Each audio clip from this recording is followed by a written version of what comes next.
Hello दोस्तों, मैं smarty एक बार फिर से आप सभी के सामने आपके अपने नेशन इंडिया न्यूज चैनल पर आप सभी का स्वागत करता हूँ। एक बार फिर आप सभी लोगों के लिए मैं लेकर आया हूँ आज की ताजा और चौंकाने वाली खबरें। तो आइए शुरू करते हैं।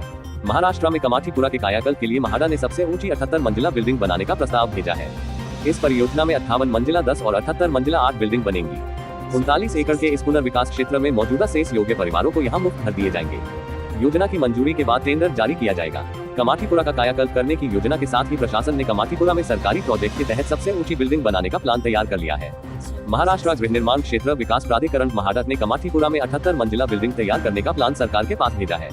नागरिकों को घर मुहैया करवाने के लिए अब तक म्हाडा ने गोरेगांव में जो सबसे ऊंची बिल्डिंग निर्मित की है वह 30 मंजिल की है।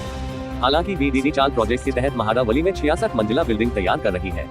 बीडीडी प्रोजेक्ट के बाद म्हाडा की सबसे ऊंची बिल्डिंग कमाठीपुरा में होगी। मुंबई में जगह की कमी होने के कारण कम जगह में अधिक लोगों को बसाने के लिए म्हाडा भी अब निजी बिल्डरों की तरह हाई राइज बिल्डिंग को प्राथमिकता देने लगी है।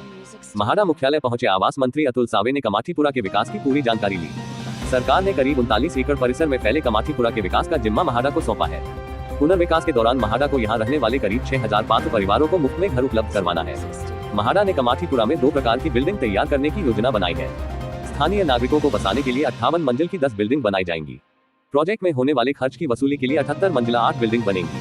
78 मंजिला बिल्डिंग के घरों की बिक्री म्हाडा द्वारा की जाएगी।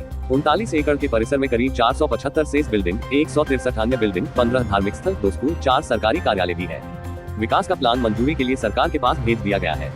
मंजूरी मिलने के बाद टेंडर आमंत्रित किया जाएगा। सरकार द्वारा जारी शासन आदेश के अनुसार 50 मीटर तक के जमीन के मालिक को 500 वर्ग फुट का घर, 51 मीटर से 100 मीटर तक के जमीन के मालिक को 500 वर्ग फुट के 2 घर, 101 मीटर से 150 मीटर तक के जमीन के मालिक को 500 वर्ग फुट के 3 घर, 151 मीटर से 200 मीटर तक के जमीन के मालिक को 500 वर्ग फुट के 4 घर देने का फैसला लिया गया है।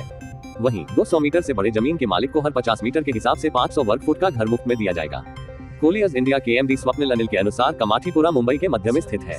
प्रोजेक्ट से लोगों के जीवन में सुधार के साथ ही पूरे परिसर का भी विकास होगा। इसका फायदा रियल एस्टेट सेक्टर को भी होगा। बड़े घर तैयार कर म्हाडा अफोर्डेबल घरों के साथ ही लोगों को लग्जरी घरों का भी विकल्प मुहैया करवा रही है। वहीं घरों की बिक्री कर म्हाडा की भी अच्छी कमाई होगी।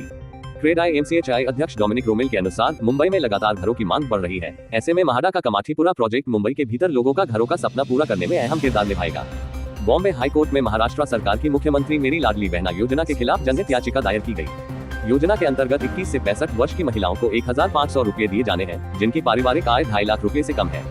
याचिका में दावा किया गया कि योजना करदाताओं पर भारी बोझ डालेगी। मुख्यमंत्री मेरी लाडली बहना योजना के खिलाफ बॉम्बे हाई कोर्ट में जनहित याचिका दायर की गई है। महिलाओं के लिए नकद लाभ से जुड़ी महाराष्ट्र सरकार की योजना को एक चार्टर्ड अकाउंटेंट ने चुनौती दी है। याचिका में दावा किया गया है कि योजना के जरिए करदाताओं पर अतिरिक्त बोझ डाला गया है। 9 जुलाई को योजना के संबंध में सरकार ने शासनादेश जारी किया था, जिसे याचिका में रद्द करने की मांग की गई है। अंतरिम राहत के तौर पर योजना के अमल पर रोक लगाने का निर्देश देने का आग्रह किया गया है। इसमें मुख्यमंत्री युवा कार्य प्रशिक्षण योजना को भी रद्द करने का निवेदन है। ये योजना बेरोजगार युवाओं को इंटर्नशिप देने के लिए लाई गई है। याचिकाकर्ता के वकील ओवेस पेचकर ने चीफ जस्टिस डी के उपाध्याय की बेंच से याचिका पर तुरंत सुनवाई का आग्रह किया और योजना के अमल पर रोक लगाने का निवेदन किया, क्योंकि 1500 रुपए का भुगतान इसी महीने के अंत से लाभार्थियों को किया जाना है। बेंच ने याचिका पर तत्काल सुनवाई से इनकार किया।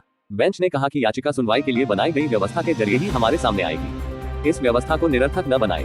तत्काल सुनवाई का संदर्भ डिमोलिशन अथवा फांसी देने की स्थिति में दिया जाता है। अब 5 अगस्त को सुनवाई होगी। याचिका में है कि योजना करदाताओं और सरकारी खजाने पर बोझ बढ़ाएगी। नागरिकों से टैक्स बुनियादी सुविधाओं के विकास के लिए लिया जाता है, न कि अतार्किक योजनाओं के लिए। इसके जरिए वोटरों को रिश्वत या उपहार देने का रास्ता बनाया गया है। राजनीतिक उद्देश्य से लाई गई योजना जनप्रतिनिधित्व अधिनियम 1951 के खिलाफ है। योजना भ्रष्ट आचरण का सूचक है। महाराष्ट्र पर पहले से 7.8 लाख करोड़ रुपए का कर्ज है। योजना की लागत लगभग 4600 करोड़ रुपए के करीब होगी।